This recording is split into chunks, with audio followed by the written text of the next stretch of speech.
It is 9 o'clock, and let us begin this conversation today. A very good evening to one and all present, and welcome to a very special episode of VUTV by Vijaybhoomi in collaboration with the Jagdish Seth School of Management, formerly known as IFM Business School. Today, I'm joined by a very special guest who needs no introduction at all and is an institution in himself, Professor Dr. Jagdish Seth. He's the Charles H. Kelstad Professor of Business at Emory University. He was awarded the Padma Bhushan by the Government of India in the year 2020 for his exemplary work in the area of education. He's also the chairperson of the Jagdish Seth School of Management in India. Thank you so much, sir, for taking out the time to join us for this conversation this morning. I'm sure my audience members are as eager as I am to hear from you, your insights and your views on this budget. Thank you very much, sir, for joining us. Thank you for inviting me. So this year's budget outlay was slightly higher than the previous year's total budget outlay. Now, that is the first observation that a lot of us made when we heard the Finance Minister, Nirmala Sitharaman, give her budget speech for this year. This budget witnessed more funds being directed towards development. Job creation through increased emphasis on infrastructure development, increased spend on health and wellness, importance of MSME sector was emphasized, labor reform and ease of doing business were some of the key themes in this year's budget. In today's conversation with Professor Dr. Jagdish Seth, we will understand from him that whether this budget will effectively put India on the path of recovery post the pandemic.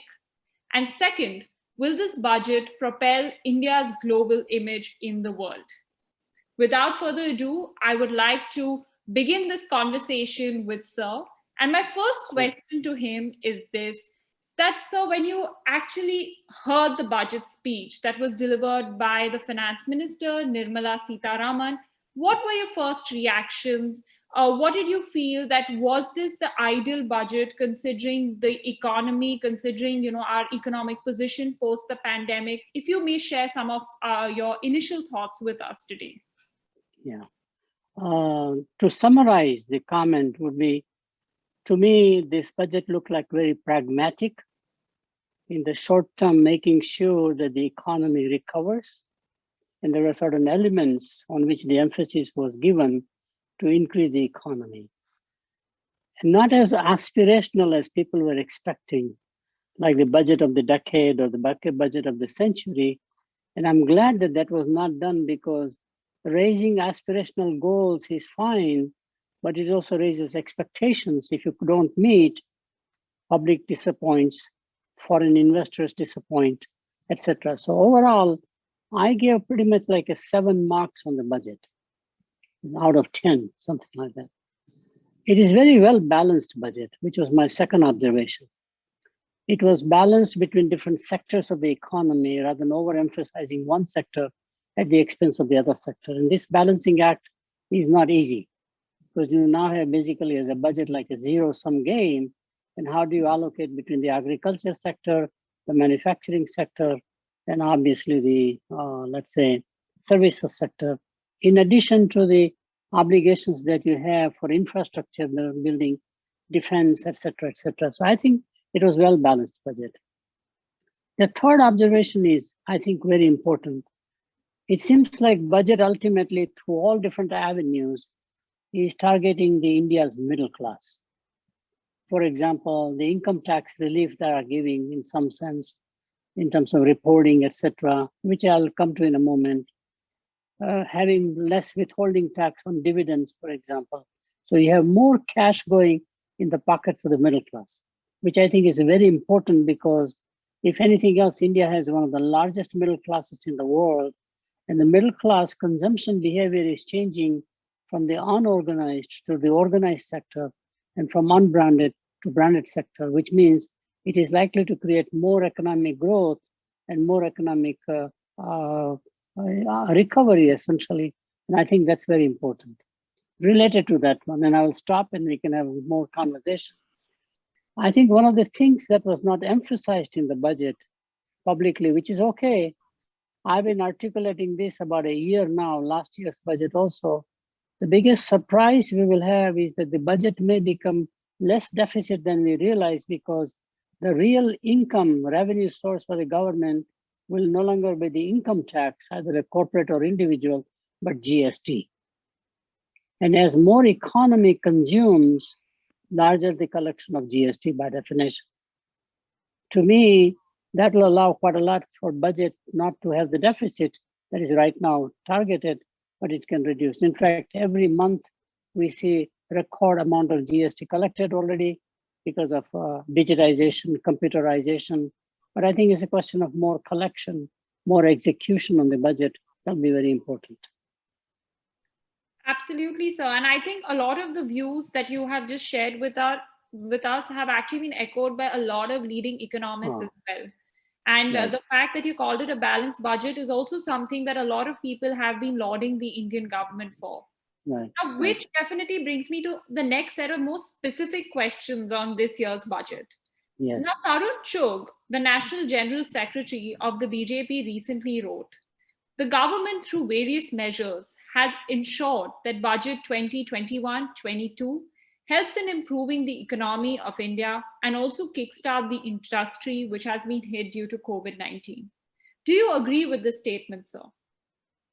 I think overall I would agree that it will kickstart the economy, as I mentioned, on the foundation of the middle class, essentially, which I think is very important.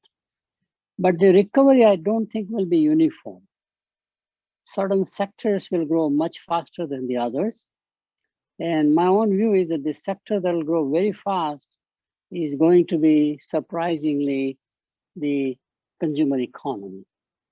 And especially within consumer economy, the informal economy, the unorganized economy will take off immediately because it doesn't have any restrictions of any kind. Remember, it did not decline as much during the COVID phenomenon. It actually took over a lot of responsibility of serving the consumers through the informal mechanisms as opposed to formal. So informal will definitely rise in a significant way. I do believe that the segment that will not do well, or the second one that will rise very fast out of nowhere because of the COVID phenomenon accelerating, which is e-commerce. Companies like Flipkart, because unusual part in India was that e-commerce was more appealing to smaller towns as opposed to large metro areas. Because in smaller towns, you don't have too many choices. Correct. E-commerce fulfilled very, very well. And despite lack of modern infrastructure, let's say in terms of warehousing, cold storage, etc., we did a fantastic job. Even in the hardship of India, reaching those small populations, etc., was a very important phenomenon.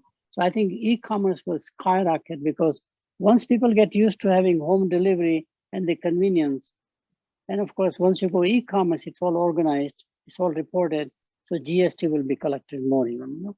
So I think everything is coming out very well. The sector that may not do very, very well, surprisingly, would be manufacturing. Right. Services is pretty much ready. Even it continued during the COVID phenomenon. People worked remotely from their homes. We had the PC, the network, the cell phones, the technology was there. But manufacturing will be a little harder, will come much slower than we expected. Right, sir. Absolutely. I think, I totally agree with your statement. And now that we're talking about the recovery part, I don't think we can miss out this fact, which is about job creation. So Right. a lot of people ended up losing their jobs due to the COVID-19 pandemic. A lot of people were handed out the pink slips. Do you think this government in this budget has done justice to job creation? Do you see some positive opportunities that are emerging in the job creation part of the budget? Yeah. The job creation, we have to think in a more broader way. Right. Indian economy, because it was so unorganized, unbranded economy, that I was told, and I still don't believe the numbers myself, that even today in 2020, 90% or so is all contract labor. Correct. So the measures are work has come back. but does it engage into an employment in the traditional sense of having an employee-employer relationship as opposed to contract worker? I think that's a key change. Contract work is so limited in India, which has surprised me. Everybody outsources to somebody else to manufacture parts, etc., etc. And that could be because of the historical reasons that our labor laws are such that it is easier for me to have contract labor than to have an employee labor. The fringe benefits you offer, the whatever you perks, whatever you call, are much higher than many other countries as an employee, for example. Future obligations as a corporate pension plan, for example, etc., are also pretty significant. So as a corporation or as a maker of a product, I would say if I can get a contract labor, I'm better off. So my view is that I think we need to measure employment in a different way, except in educated jobs, like IT services, legal services. That's more an employer-employee relationship. But in terms of the traditional goods and products that you do, or home services, barber services, or whatever they are, I think the employer-employee relationship is just not there. That's where India has to move up from the unorganized to the organized society as much as we can. That's a very critical point that you're making, sir. The need to actually have a different standard for measuring employability. Yeah. I think that's a very key point and a key takeaway that we must take from today's conversation. Right.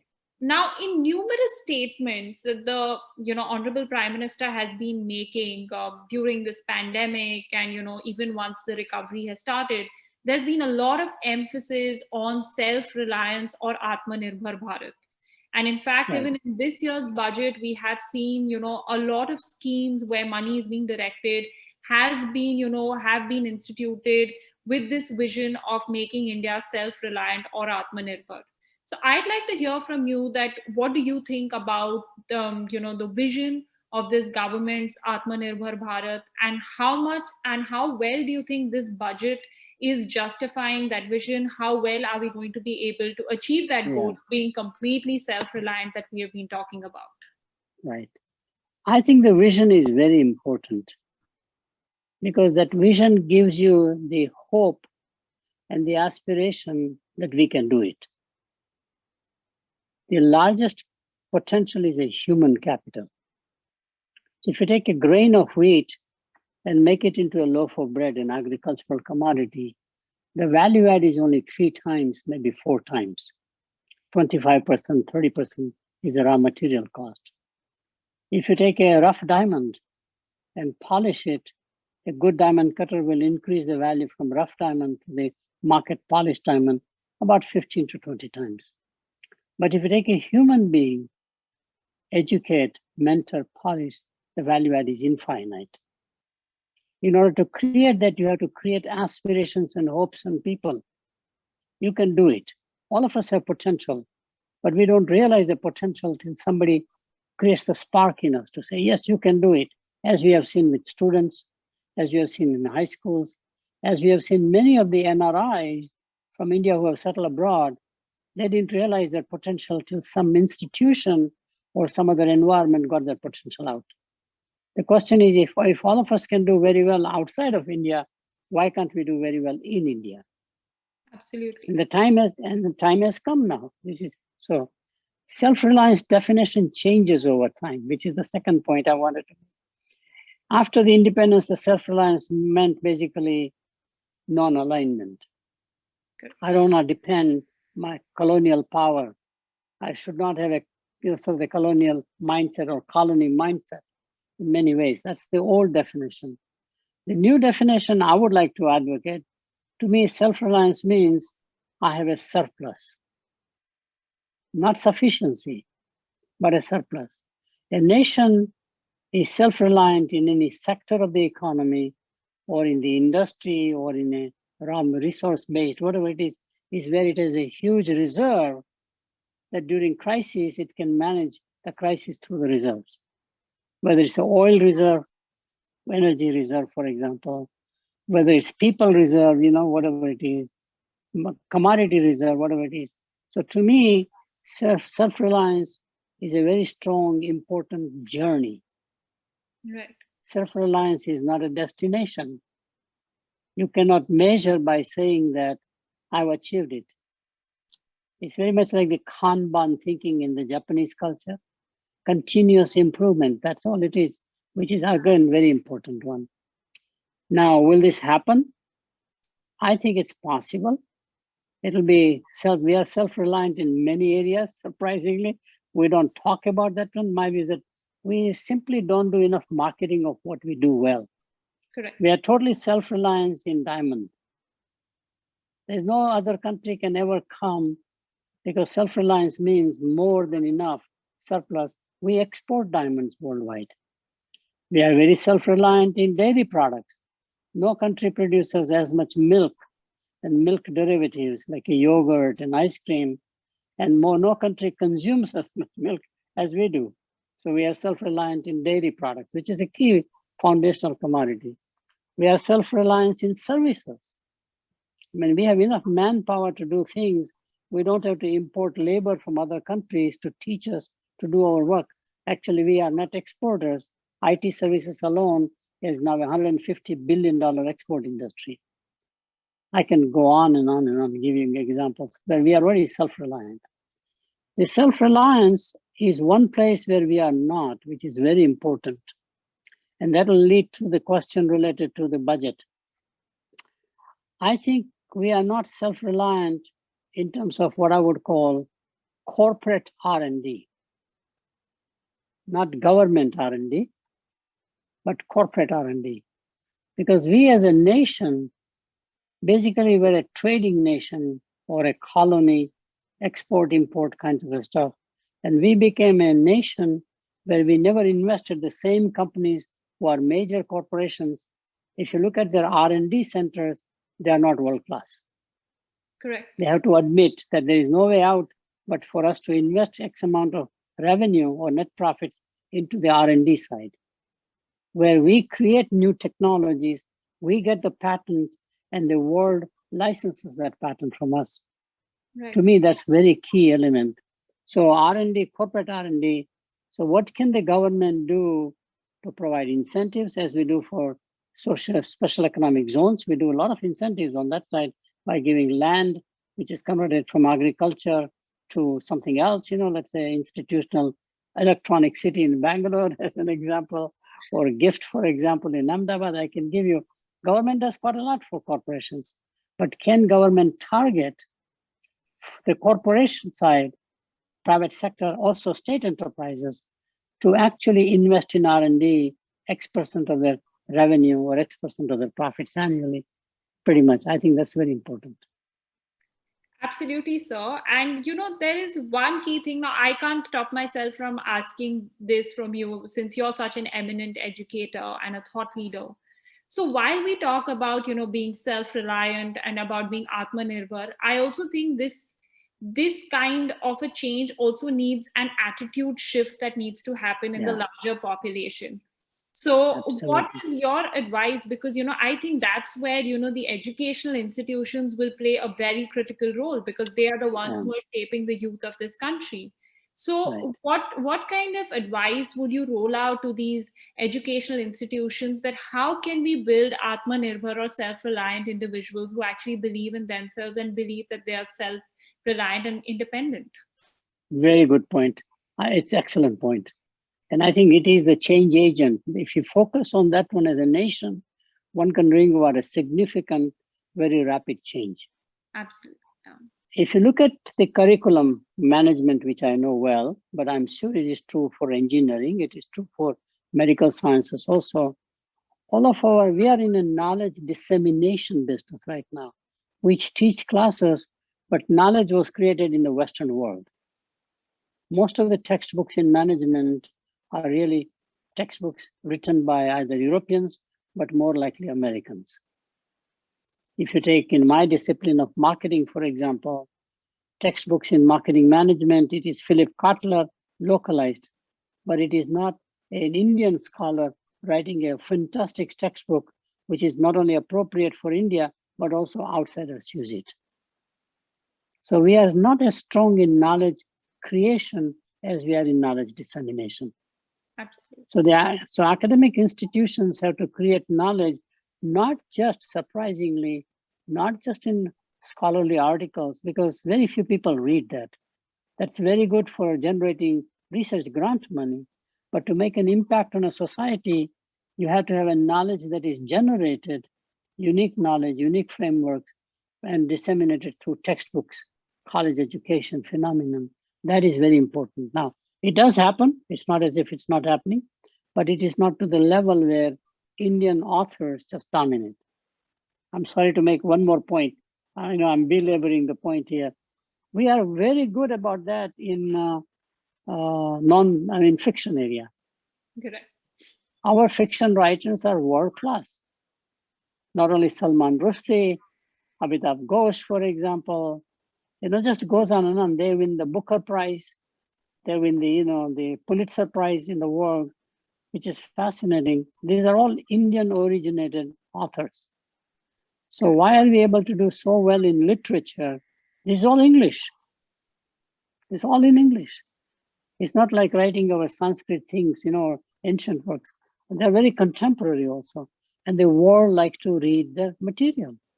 If we can do that in the case of fine arts or liberal arts, essentially, can we do that in the case of, for example, professional sciences like medicine, engineering, and management? Absolutely. I think those are some really key points that you have made there. And a lot of the educators who are joining us, I think this is very important. So while we do see the budget from a very financial perspective, I think it's also important for us educators to realize that it gives us a direction of where the country is moving. And according to that, we sort of make sure that, we are molding the attitudes of our students so that they are able to embrace this change and make the most of these opportunities. Now, before, obviously, everybody wants to hear from you on what is your view on the, monies that have been allocated to the education sector. I obviously have to ask you this because this was one of the biggest changes that happened last year in the education landscape of India, which was the National Education Policy. And I would love to hear from an eminent educator and an institution builder like yourself that what were your views on the national education policy, especially, with regards to the changes that have been proposed in the higher education sector. And I think with that, we can provide a good context to when we come to discussing the budget, especially the education part of it. National education policy, it was very liberating in my mind. It's like the nation was in a prison from an education viewpoint, which means approval processes, the systems, the credit transfers, and suddenly it's liberated. You got people out of the prison, essentially. That's the first thought I thought. It allowed all the flexibility that you need, because if you don't have the flexibility, we are wasting national resources, especially in higher education. So you can build the foundations on a traditional model as we have like government schools, private schools, missionary schools, whatever they are. But I think higher education is where the flexibility was needed because it's a very expensive proposition at a higher education. And so allowing the freedom for the student to carry the credits, having the inter-institutional acceptability of what you do, transfer possibilities, sharing of the resources in many ways, cross-disciplinary, it basically removes all the barriers and the boundaries that you have. I think that was very important in my mind.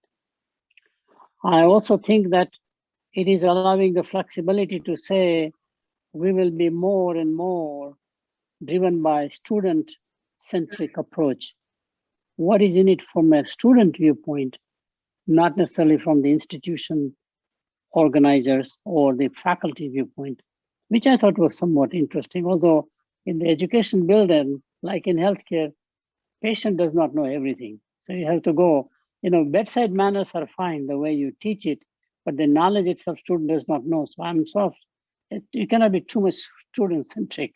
You have to be student-sensitive, I agree, but understanding their ethos, having an empathy and all this stuff. So I think in that regard, I think it's a great place. It'll allow more collaborations across institutions and encouraging institutions to become full-blown universities rather than remain specialized will unlock the potential quite a lot. And let me make a last comment. I'm sorry, I'm belaboring the point No, again. please, sir, please but, go on. Yeah, the real unlocking will take place among the government institutions. Correct. Not as much private sector, which is already ahead of the game anyhow. But if you take the IIT as a platform, and if you make IIT a university, has it been done? Of course, Caltech was a polytechnic. Today it's a world-class university in the world. Carnegie Mellon was a polytechnic. Carnegie Mellon University is a world-class university. While you start in engineering primarily, but you can become a great institution beyond engineering, as Georgia Tech shows in America. Other countries have the same things. I mean, England has several of those. So worldwide, how do you therefore motivate the institution like IIT as a platform to become more multidisciplinary and surprisingly also go globally if possible? If Right. IIT is think about the brain power of this country from high school, preparing for 1 year, strictly merit-based, how hard it is to get into IITs. Surprisingly, people who don't get accepted in IIT come to the world-class institutions like MIT. Isn't that ironic in many ways?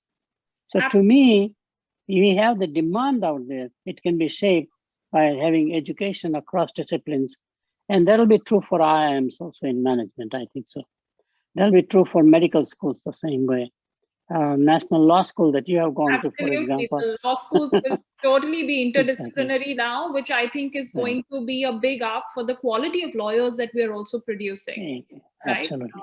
Right? Absolutely. I think we all agree that education needs to be interdisciplinary, and that's something that's been recognized at the heart of the policy.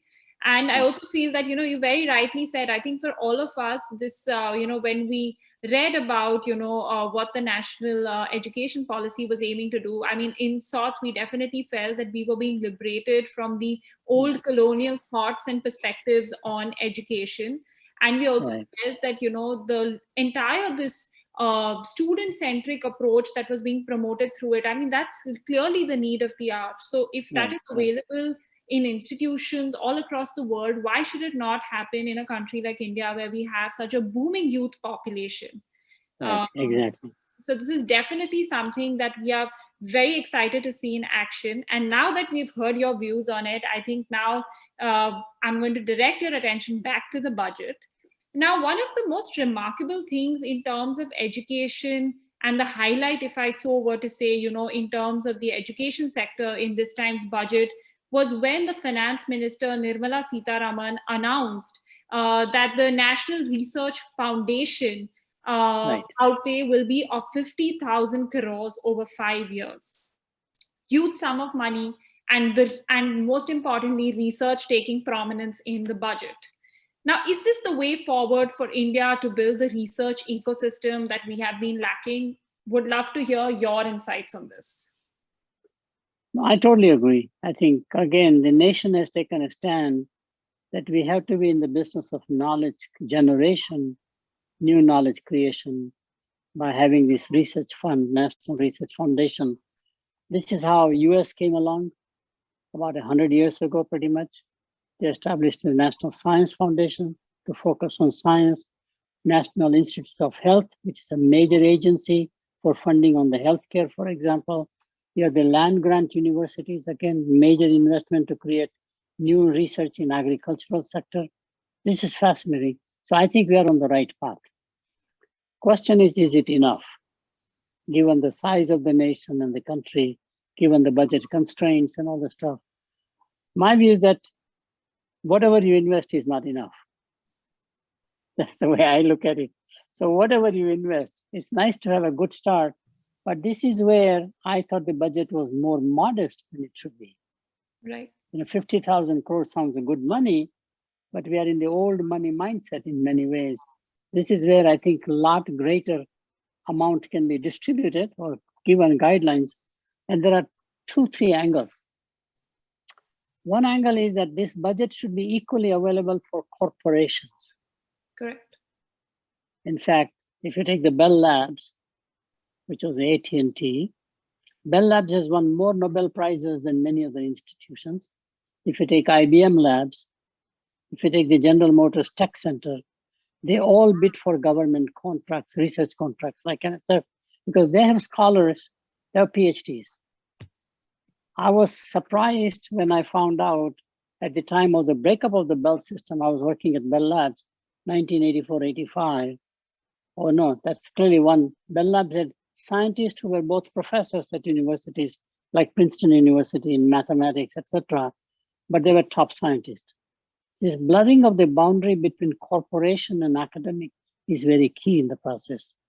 I was also surprised that Procter & Gamble had more chemical scientists, engineers, 5 times bigger than MIT. So corporations also should be encouraged to compete for the grants. That's clearly one. Second one is the jury that decides on which grants to accept should have a higher bar to a level of excellence where it is rare to get it done right properly. In other words, anything you get a grant like NIH grant, automatically it can be publishable in a top journal like New England Journal of Medicine or JAMA, which is the Journal of the American Medical Association. Whatever the disciplines you are, chemistry journals, they're world-class journals. I think it has to raise a bar of excellence in terms of grant-giving mechanism. And third, it has to be transparent. Correct. Transparency is very important because after all, it's the government money. And therefore, there'll be temptations to give the money in a way that may be more favoritism to one. It has to be merit-based. As we have done, IIT admissions are still merit-based. Right. IIM admissions are merit-based. We know how to do it. It's a question of can we do it properly? And therefore, the bureaucracy you create around grant giving has to be very importantly established. So it rises above all the state debates, national debates. It is truly a world-class entity in the way you ask for grant money, request for proposals, and in the way you evaluate them, in the way you monitor them, in the way what they deliver to the nation as a measure. Those are very important areas. Absolutely so. And I think transparency definitely has to be key when you're putting these kind of processes in place. Right. Now, you did place a lot of emphasis on quality. And when you talk about quality, I also think that there is a need in our country to attract more quality talent towards research, Yes. which I don't think we have been able to do a very good job at it, because generally we notice people in our generation when, the few who actually want to take the research route, they end up, Right. going abroad to pursue research as they feel that, there are more opportunities that are available there. So in your experience, I'd like to know, how can we incentivize pursuing a research career in India, especially for, the new generation that is entering, the people who have just recently done their masters? How do we incentivize this, people who are doing the PhDs, to get like good quality talent so that, whatever money is being utilized, it's actually utilized in the right direction and we are producing some great research output? Yeah, right. No, I totally agree that I think we need to motivate a group of students right from the undergraduate, essentially, not even going through a master's degree, encouraging them to go for a PhD in the disciplines. Now, all education is more and more now, sort of interested from an occupation viewpoint in terms of getting a job. Right. So it's very much market-driven phenomenon. So can we prepare for jobs ahead of time before the researcher becomes available? It's very interesting. It's not like you produce the researcher and hope that the market will embrace them, It should be the other way around, which I think can be done. For example, in the old collaboration between IIM Ahmedabad and Harvard, IIM Calcutta and MIT, one of the requests was that a good IIM Ahmedabad graduate will be sent to Harvard to do their, Harvard had a DBA degree, MIT has a PhD, do the PhD or whatever it is, and then nurture that as a part of the contract for 3-4 years. Once those students went there was an obligation to come back, obviously, to serve the society. They're world class. Correct. Because the research ecosystem there was peer-to-peer. Library systems were much better in those days, in the 60s, for example. I think if we can create that ecosystem where, let's say, our scientists, PhDs in chemistry, in physics, mechanics, whatever disciplines are, especially in the next generation of disciplines, which is digital technology. The whole world is going digital now from the mechanical or electromechanical age. And given that, I think we can generate world-class scholars because we are very strong in mathematics. Right. We are surprisingly, because of that, we are very strong in theoretical physics. Right. Indian scientists are really admired out of India even, not just abroad. So given that we have the ingredients, it's a question of how do you organize it to get more effective and efficient outcome from that one. We can ramp that one up pretty much. So that's what I think so can be done, but at the undergraduate level. Absolutely. Attract them so young. You have to attract them young. And at the undergraduate level, you can engage them into research. In many psychology departments in the US, at the undergraduate level, you are a psych major, like junior, senior year, third, fourth year, you actually do experiments. Right. Either experiments on psychological aspects or rat psychology, as they call it, using rats as your experimental subjects, whatever they are. So you get used to that and you get it in your bloodstream as a student. I really enjoy science. Correct. I really enjoy creating new knowledge. I think that excitement has to come also by focusing more at the undergraduate level than at the graduate level. Definitely. I think attracting them young, creating enough motivation, and third is integrating research in your curriculum. I think all three will definitely help, attract better talent in research as well as academia, where I think we definitely need more hands on the deck in India. Now, this pandemic saw deeply impacted students and educational institutions, as you can imagine, in our country. Suddenly, overnight, everything had to, switch online, which was very unheard of. While everybody was talking about it, I don't think that, we had made that much of progress in online education for, suddenly to realize that, that one day everybody has to switch online. Now, in light of these circumstances, what is your reaction to the budget allocation that has been made by the government of India to the Department of Education? So obviously one figure is the figure that's attached to school education, and the other figure is that is attached to higher education. Right. So especially since you come from the space of higher education, how did you feel about the budgetary allocation to the Department of Higher Education? Do you think that's adequate? While you're absolutely right that nothing is adequate, but in light of these pressing circumstances, what was your take on it? I think the budget is pretty good, surprisingly. I was very pleased in renaming the agency from HRD to Department of Education. Right. HRD had a much broader mandate. This makes education as a focal institution, which is very important. As we did, and I mean the same thing many years ago, maybe 30 years ago, we separated the two out. I think that gives a spotlight at a minister level, and of course the secretary, which is very important bureaucratic side that we have. So I think it's quite good overall. What we don't have, my view, is accountability. We do not make educational institutions accountable for what they do in terms of output, etc. So to me, there may be more inefficiency in the system. And how do you therefore, the same budget can go a longer way? That's the main point, right? The main emphasis in higher education has to be by the Ministry of Education through budgeting process or a policy and a vision process, is to make higher education affordable and accessible, which is very important, which means you do not bring students to the campus, but the campus goes to the student. Now, there are economics of brick and mortar way of doing it. So can we do it without the brick and mortars? So we have access and affordability in smaller towns where you cannot afford to have a university, for example, or only a specialty college, whatever it is.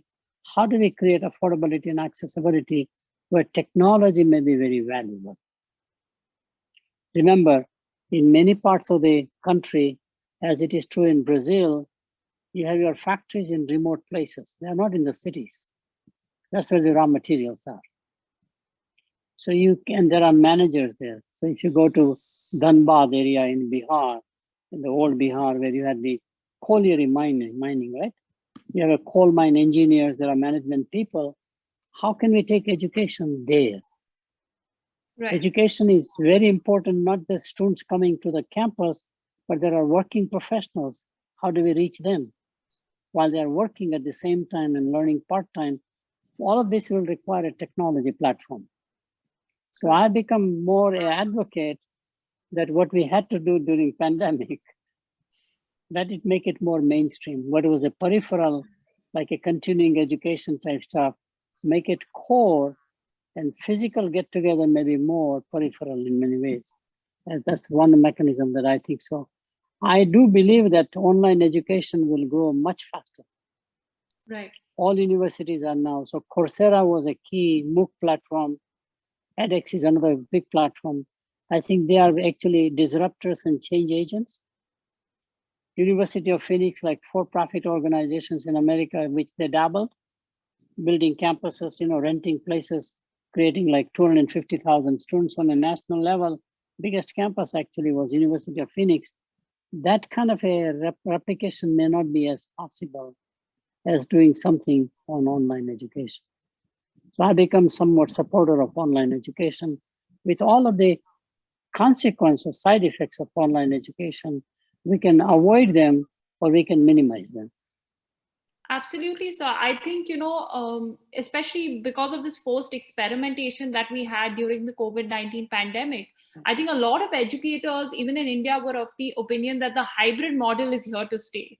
I mean, you cannot disregard online education totally, like be it school educators, be it higher educational institutions, educators, everybody felt that, we need a combination of both methods, which I feel strongly, like you rightly said, would require more investments in the area of edtech by the government, which ensures that we have better technology platforms. Because another, I think, very good advantage that I saw of online education was the fact that suddenly you realize that in India, we had access to world-class faculty, on our screens.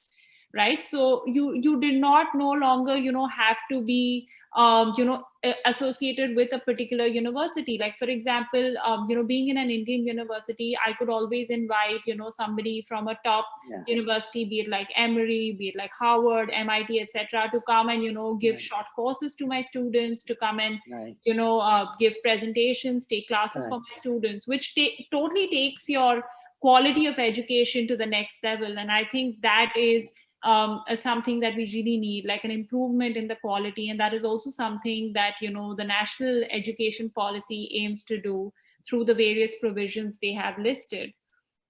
Now, can I just add one point in that? So I think it's equally important that not only the faculty comes from all over the world, or the best in class in their expertise, people admire them for their knowledge creation, the way they communicate.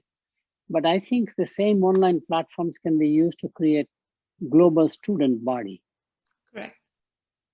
Because peer-to-peer learning is very important. We encourage foreign students to come, not as much for foreign students as Americans understanding different cultures, living with them, working with them, so we get more comfortable with each other, I think in online that can be expanded exponentially. Correct. You can easily have almost 35-40% of your class is foreign students taking them, and all of the restrictions of travel, visa, etc., goes out the window. Correct. And you can much more a level playing field between nations, not only in terms of scholars that come in, but student population. So I see a day when India can become a major hub because it has a domestic demand so large population-wise that it can become a global hub or a destination for online education from students from Africa, students from Middle East or Gulf countries, students from Southeast Asia, students from America. Of course, American students come to India to study our culture, philosophy, religions, etc., but across disciplines. So I would clearly think that it's equally important in this online education to think about how do you organize so you attract foreign students to come to India and work with Indian students, in which Indian students may have a global mindset. They hear different accents, different perspectives, very important. And it can be done, especially at a graduate level. Absolutely so. And I think this would also be very helpful from an access to quality education point of view, because not everybody in India can afford to go to foreign universities. But if you can bring that global experience to them, sitting in an Indian university, I think that would make a big impact and a big difference in the education that's being imparted to them. Now, when we talk about this budget, how can I not talk about the COVID-19 vaccine that everyone's been talking about? So with an additional allocation of 35,000 crores to the vaccine rollout, announcement of a new vaccine, and India's emergence as a powerful provider of COVID-19 vaccines, will this help us emerge stronger on the global map? How do you see it? Oh, definitely.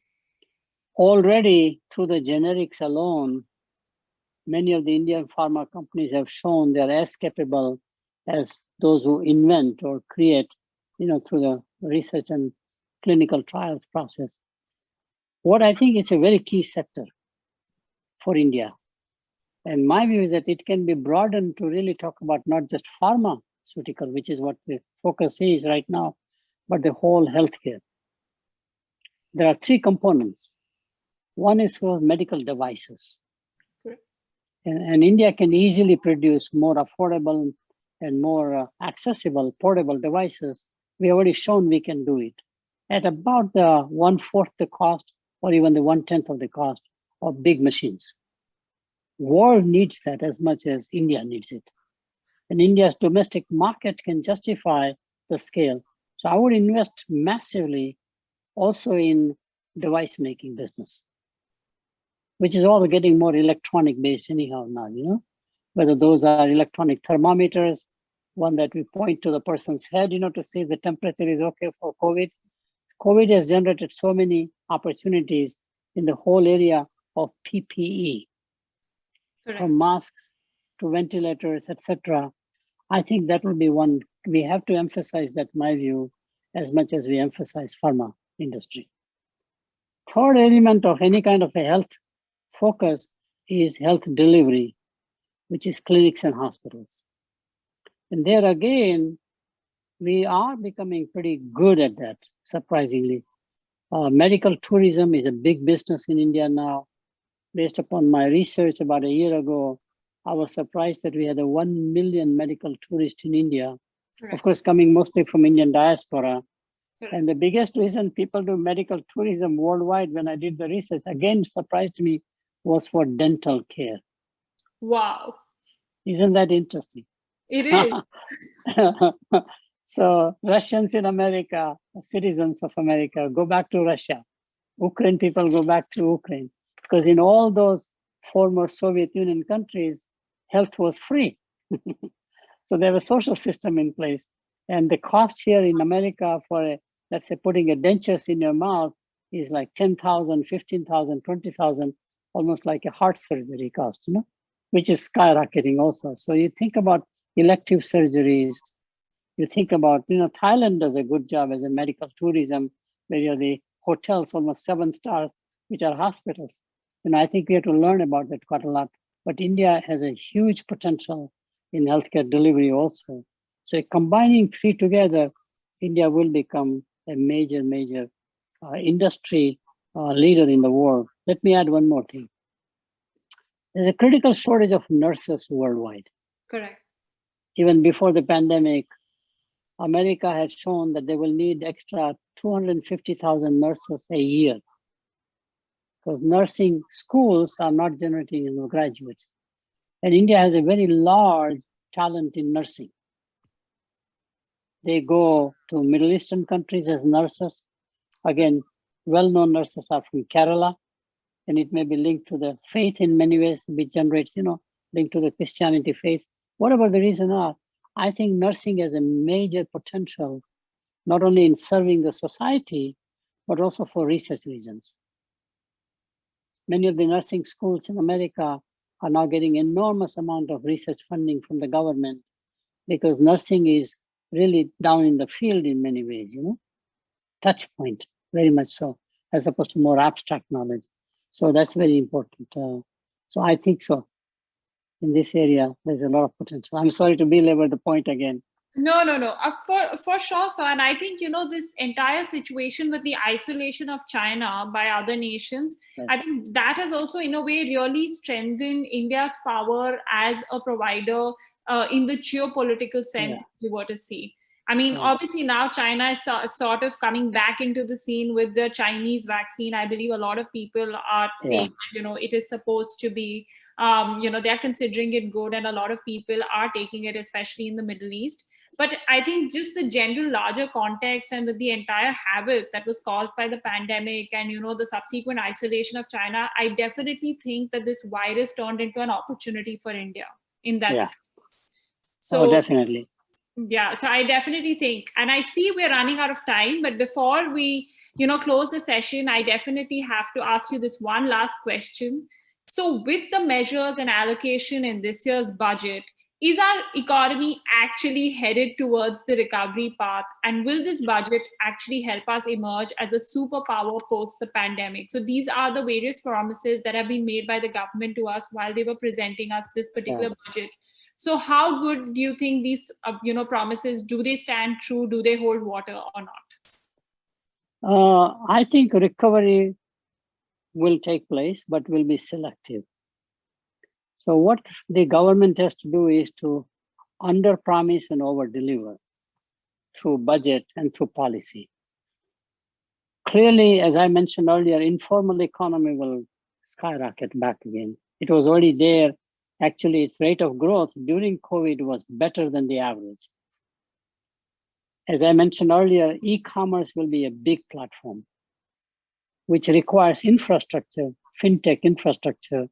So something about a payment system, bypassing the credit cards, for example, which comes as a bottleneck in many ways. Can you improve on the credit system like Paytm kinds of companies, and what do we do?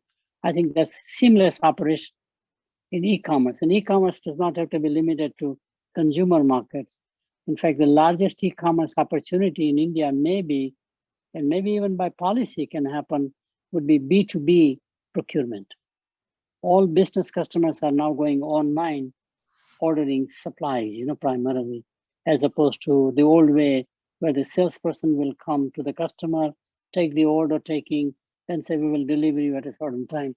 Everything is online.